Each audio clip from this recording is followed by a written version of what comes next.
এখন জানো, এরপর তাকে ব্লক করলাম। 6 মাস পর আমি আমার নতুন বাড়ির বারান্দায় বসেছিলাম। শহরের আলোর নিচে জলমল করছে। আমার আইনজীবী শেষ কাগজটি পাঠালেন, বিবাহ বিচ্ছেদ সম্পূর্ণ। মরিসিউ দেউলিয়া ঘোষণার আবেদন করেছে। তার পরিবারের বিরুদ্ধে আর্থিক সহায়তার মামলা চলমান। আমি ফোন বন্ধ করে গভীর শ্বাস নিলাম। প্রথমবারের মতো শান্তি। কিছুদিন পর শুনলাম ভ্যালেরিয়া তাকে ছেড়ে চলে গেছে, কারণ সে স্থিতিশীল জীবন চেয়েছিল, যে জীবন সে আমার কাছ থেকে চুরি করতে চেয়েছিল। শেষবার মরিসিউ আমাকে একটি ইমেল লিখেছিল, তুমি সবকিছু কেড়ে নিয়েছো। আমি উত্তর দিছিলাম, না, আমি শুধু আমার জিনিসগুলো ফিরিয়ে নিয়েছি।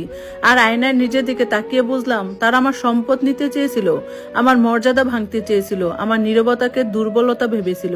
কিন্তু তারা একটা জিনিস ভুলে গিয়েছিল, আমি শুধু তাদের জীবনের অর্থদাতা ছিলাম না, আমি ছিলাম সেই নারী যে শূন্য থেকে নিজের সাম্রাজ্য তৈরি করেছি। আর যেদিন আমি হাসলাম সেদিন আমার প্রতিশোধ সম্পূর্ণ হলো। কারণ শেষ পর্যন্ত আমি কাউকে ধ্বংস করিনি, আমি শুধু নিজেকে মুক্ত করেছি। ধন্যবাদ সবাইকে। গল্পটা কেমন লাগলো অবশ্যই জানাবেন। আর এইরকম সুন্দর সুন্দর গল্প শুনতে সাথেই থাকবেন। আজকের মতো আল্লাহ হাফেজ।